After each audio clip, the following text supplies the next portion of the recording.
What you are witnessing is quite literally the most historically important video to come out of the Middle East since the past 20 years, 30 years. The leader of HTS, which is a major Syrian rebel faction, which has just taken the entire country's main cities and infrastructure, has just celebrated his win in the main Sunni Umayyad mosque in the capital, Damascus. In just 2 weeks,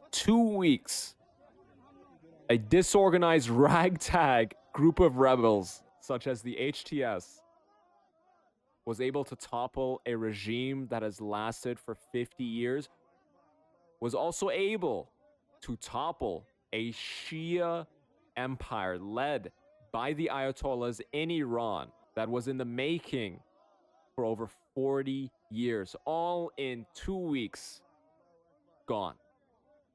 This shows us that there was actually, and I'm about to show you, there was actually a shadow war that was fought in Syria and Western Middle East since October 7th. And this shadow war set the stage for the HTS Western-backed rebel faction to topple the Assad regime in less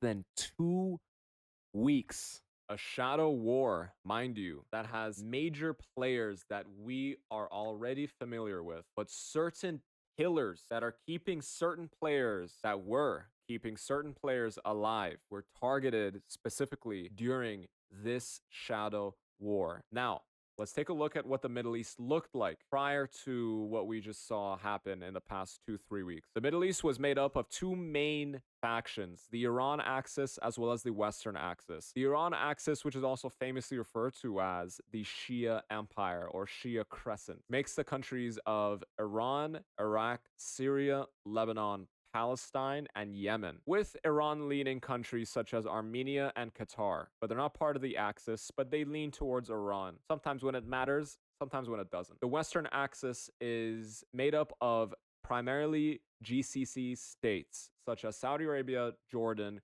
Kuwait, Bahrain, UAE, and the king of the Western Axis and the most important player in this shadow war, Israel. Now, let's look at the major players. The major players that we've seen on the eastern side was Iran, Russia, Syria, Hezbollah, and on the eastern side was Turkey, Israel, and America.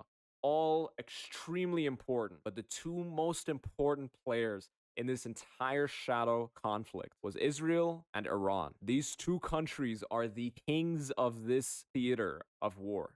But the main character of this story was none other than Bashar al-Assad. And the shadow war specifically targeted the main pillars that kept Assad in power. And the main pillars are oil. In southeastern Syria, there are quite extensive oil fields where Assad was able to sell to the global markets to make some money, to raise armies, to fund his government, to fund his operations, and to essentially fund his country. But we're going to learn what happened to these oil fields in a couple slides. The next major pillar is the Russians. The Russians were able to save a collapsing Bashar al-Assad during the beginnings of the Syrian Civil War back in 2012, 2013, which is around when the Russians stepped in. The war began in 2011, but the Russians, with their bombing campaigns, with their naval base in Tartus, which is the western part of Syria, which is on the coast of the Mediterranean, was able to power project across the entire country, was able to bomb ISIS as well as other rebel and other terrorist factions who were opposing Assad into Kingdom Come. Now, the next most important players are Iran and Hezbollah.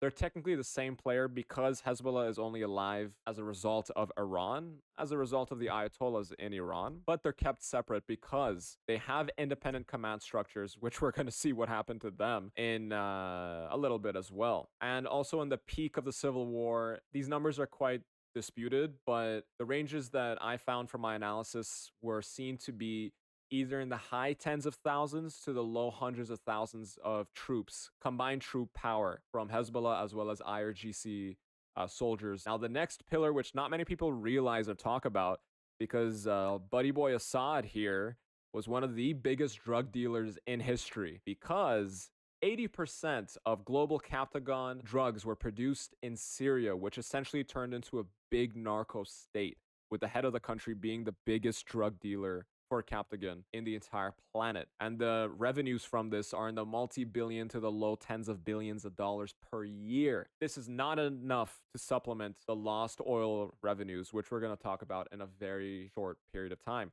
The next pillar is Assad's armed forces, which is basically Assad's right arm. He was able to power project as a result of being the head autocrat, the head dictator, the dictator, who was also able to make his armed forces do whatever he wants and maintain the infrastructure and power points and chokeholds that were necessary to hold to become a leader. Remember, October 7th. You can be like, Arya, why are we even talking about October 7th? Because what happened on October 7th allowed one of the major players, Israel, remember I said there's two major players, Iran and Israel, allowed one of the major players, Israel, to begin the shadow war, to set the stage for rebels to take over a 50-year-long regime in less than 12 days. Now, on October 7th, the infamous event happened where Hamas fighters used paragliders and trucks to essentially enter into Israel and take hostages, kill Israelis, and begin the golden goose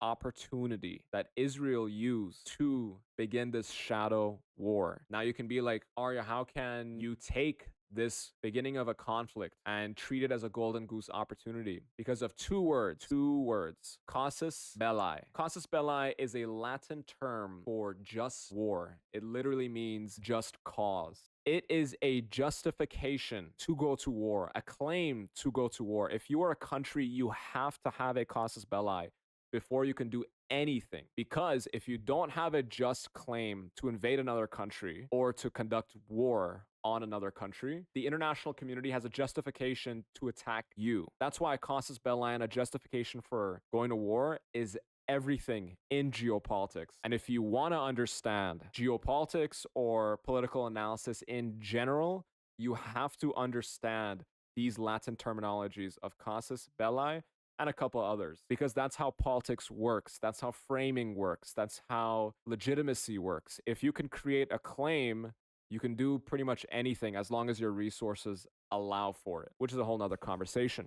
Now, Israel's casus belli that they earned and achieved as a result of what happened on October 7th allowed Israel to conduct operations and essentially war against their main regional enemies, their only regional enemies, quite frankly, the Palestinians via the Hamas militant faction, Hezbollah, as well as Iran. Israel is now armed with a reason to go after its regional enemies, to begin a multinational bombing campaign as well as clandestine operations, which set the stage for the rebel factions to take the entire Syrian country in literally no opposition. And these two campaigns is the core of the shadow war, which everyone missed, which you're about to see. Now, with the multinational bombing campaign, Israel began the campaign with bombing the most densely populated civilian area in the world because of their hunt for Hamas in the West Bank as well as Gaza. And again, this is a video about geopolitics and about the shadow war. This is not a video about what's right, what's wrong.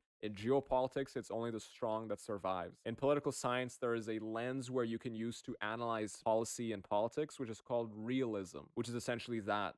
The strong survives. The strong does what the strong does. The bombing campaign also extended to Lebanon, where Israel had heavy bombing against the southern part of Lebanon, which is where Hezbollah was mainly located in. But as you can see with this map, Israel bombed all over Lebanon, even the main capital, Beirut, which is also heavily populated with civilians. Because they used bunker busters, they were able to minimize certain civilian casualties. But again, it's war. Who knows how many civilians actually died? And also, this map is not actually accurate. Why? Because there's actually a lot more bombing campaigns and raids that happened, which means a lot more red dots. Because Israel's justification, casus belli, was to go after its enemies, which were responsible for October 7th. But then you can be like, but then isn't there justification and casus belli only for the Palestinians? Technically, yes, in the beginning, but then the Israelis argued successfully that Hezbollah trained the Hamas militants that are in Palestine, and Iran trained Hezbollah as well as armed the Hamas militants in Palestine. Now, the bombing campaign even targeted Syria, where Israel directly targeted Iran linked targets within the country towards the beginning of 2024. And the targets included IRGC commandos, IRGC command centers, different Iranian militias that were in the area. But this shadow war was because the main target was on Assad, and they had to target the main pillars that were holding Assad up so they could set the stage for the HTS to take the entire country. So they could set the stage for the collapse of a Shia empire. In just 1 year of shadow war operations and 2 weeks of rebel factions taking main cities and infrastructure, the West, mainly the Israelis and Americans, were able to topple their long rival in the region, Assad, and cripple their main rival, Iran. But again, we're going to get to that in a second because the next clandestine operations that I'm going to show you are I guess remind for you, are unbelievable. The targets and bombing in Lebanon actually led to this other historic event where Hassan Nasrallah was found dead as a result of the bombing campaigns and intelligence networks that the Israelis had and still have in Lebanon. Remember, Nasrallah dying is one of the most important events to occur in the Middle East since the Iraq War, the beginning of the Iraq War. Nasrallah was the head of the most powerful non-state actor in the world. He was the head of Hezbollah. A lot of people were afraid that the second he died, Hezbollah was just going to unleash all hell on Israel and the world and all that stuff. But in reality, that didn't happen because the clandestine operations that took place from the Israelis was the most perfect shock and awe campaign that we have seen in modern war. You can critique the Israelis as much as you want.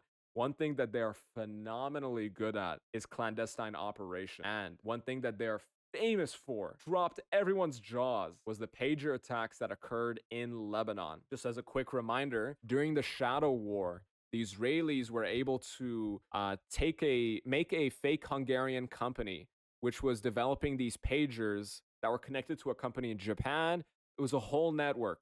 And they would hide explosives within the pagers that if a certain phone number were to call, the pagers would detonate. The pagers were distributed and sold directly to Hezbollah commandos and commanders within Lebanon. And during the main bombing campaigns that Israel had on Lebanon, they detonated all the pagers, which crippled the entire Hezbollah command structure in literally 1 day. These clandestine operations didn't even stop there. They even led to the deaths of senior IRGC commanders and associates of the late Qasem Soleimani, who again was assassinated by Trump. I believe it was back in 2020 or 2019, something like that. Reza Mousavi was killed today in an Israeli airstrike on western Syria. He vows revenge against and states Israel will pay the price for his assassination. They didn't pay the price because Raisi himself died in a helicopter crash. Although a lot of people were saying that it was Israel that did it, it was most likely not Israel that was responsible for that, but that's a whole nother story. The clandestine operations even led to leaders of Hezbollah being killed with luggage rigged with explosives in Syria. These clandestine operations resulted in the complete wipeout of Hezbollah's command structure. Every single major ranking member of the world's most dangerous and powerful non-state actor was wiped out, again, in no time. No time at all. And major IRGC assets and command centers were killed in Syria. This combination of clandestine operations as well as multinational bombings has resulted in the weakening and absolute crumbling of the pillars that kept Assad in power. Now let's take a look at those pillars. Number one, oil. The oil, which is in, again, southeastern Syria, was sanctioned and essentially taken and stolen by the Americans. So the Syrians and primarily the Assad regime were not able to sell their oil on the global markets. They're not able to make money, and also that oil is actually being stolen by the Americans because they own those oil fields right now. They have military bases right next to those oil fields in southeastern Syria, which quite frankly is most likely paying for their operations in the country, which, hey, I guess it's not costing the American taxpayer. So I guess a win is a win, right, guys? Russia, one of the core pillars. Question marks there because it's always a deciding factor in the Middle East. We're going to get to that in a second. Remember, When Assad was about to crumble, when ISIS took 100,000 square kilometers of Syrian land, 100,000 square kilometers, it was because of the Russians and the Iranians that Assad was able to stay in power for longer. But it's also because of the Russians and Iranians that Assad crumbled in less than 2 weeks. Again, we're going to come back to Russia. Now, Hezbollah, the whole command was wiped out and is still distracted in Lebanon. There are still skirmishes happening in Lebanon. But Hezbollah as a whole has been essentially wiped out. Their command structure is gone. All that exists in Hezbollah is just a decentralized network of fighters that are still in southern Lebanon. And the reason why it's decentralized is because they're scared if they do centralize, there'll be a target on the central heads. And even Iran, with their IRGC assets, who are still distracted in Lebanon, and ground assets as well as commandos and command centers, were bombed and gone and terminated in Syria as a result of the multinational bombing campaigns and clandestine operations conducted by Israel and in coordination with the Americans as well. It's not only the Israelis. But because of these two campaigns within the shadow war, Iran and Hezbollah were essentially knocked out of the Syrian theater. Syria, well, Assad, still had his drug empire. That money was most likely being funneled to offshore accounts. So in the event, or I guess in the of him being ousted by HTS rebels, he still has hundreds of billions of dollars to his name, and maybe he's going to open an eye clinic in Moscow, which is where he allegedly is today. I don't think he's in Moscow. I think he might be, I don't know, somewhere in the Middle East or Iran or somewhere in Europe. But I don't think he himself is in Moscow. And the Syrian army is completely destroyed. They have no money, they have no resources, they have no air power, they have no auxiliary allies like with IRGC or Hezbollah, so they're completely gone. So all the main pillars of Assad that kept him afloat were completely gone. They weren't there to support him. Now, Russia, the most important deciding factor in any Middle Eastern conflict, is always Russia because they're a superpower. China were to have the same presence as Russia within Syria, they would also be a deciding factor. The same goes with the Americans. They're a deciding factor as well. Because they're a superpower, people are afraid of engaging with them. So they essentially have free reign to bomb all rebels and all terrorist factions as much as they please. Russia still being the deciding factor within the Syrian theater creates this question. If Russia is the deciding factor, why did the rebels choose late November to be the timeline or the date to begin their offensive on Aleppo, which happened on the 28th and 29th of November? Why did they choose the late part of November when Russia was still a deciding factor? When I was looking into this, I actually discovered that around the same time, another major geopolitical event happened in Ukraine, which made Russia even more distracted than they already were as a result of the Ukraine conflict. The ATACMS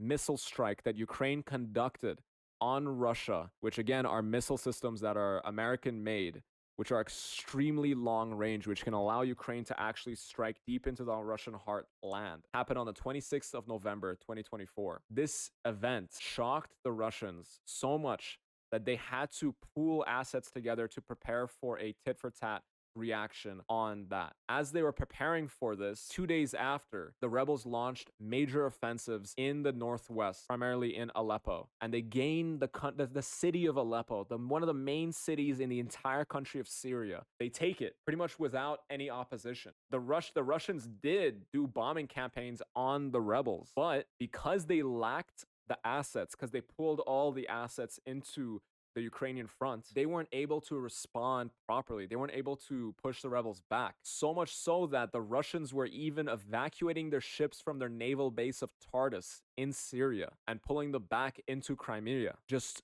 a week or so after this main ATACMS attack on Russia by Ukraine. Russia was unable to attack because they were lost in Ukraine. Remember, in geopolitics, in politics as a whole, there's no such thing as an isolated incident. All these incidents are connected with each other because it's a major 5D level chess game that if you were able to fully understand, you are able to calculate what the narrative change is going to look like. You're able to see what position you are in your current life, to see if you're in a good position to profit from this or a bad position who's going to be extremely affected by this, right? Once this attack happened in Russia by Ukraine, a lot of people could have thought to themselves, oh, But then where else is Russia involved in Syria? And they could have tracked to see how their assets were moving in Syria, which you can. And you could have actually predicted this beforehand, which a lot of people were actually doing, surprisingly. Now, again, I want to remind everyone, as a result of the shadow war, as a result of the clandestine operations that the Israelis and Americans used to knock out the Hezbollah commanders, to wipe out the IRGC commanders in Syria, to remove any risk and potential of enemy ground forces preventing the HTS rebels and terrorists, essentially, to take Assad's Syria. All this shadow war took about 1 year to set the stage for the rebels to walk into Damascus, which took only 2 weeks to collapse a regime that lasted for over 50 years. So, what is the result of all this? A 13-year-long civil war ended in less than 2 weeks. A Shia empire led by the Ayatollahs in Iran for 40 years in the making, gone in 1 year. All of the preparation they've done completely wiped out and gone in a single year of a shadow war. And what does the Middle East look like? Before October 7th, the Middle East that everybody was familiar with. A Shia empire ran by the Ayatollahs in Iran. A Western axis led by the Israelis. But after October 7th, after the Israelis were successfully able to argue for a casus belli against militants in Palestine and tying those militants to other militants and non-state actors within Lebanon and Syria and essentially Iran, they were able to change the face of the Middle East forever. And now Lebanon, Syria, Palestine are Western contested zones. And now Israel has a safer northern and northeastern, southern and internal borders. As a result of this shadow war, even Iraq most likely will be not literally a complete Iranian proxy, but it'll end up becoming just an Iranian contested country, which is less than a proxy, because a proxy, you can run everything about that country. But if it's contested, that means that you can run most of the country. So the country leans towards you, but there's still other major players that can dictate and can bully you around. This is essentially the dissolution of a Shia empire that was 40 years in the making. I can't stress this enough. All of this as a result of the Syrian shadow war.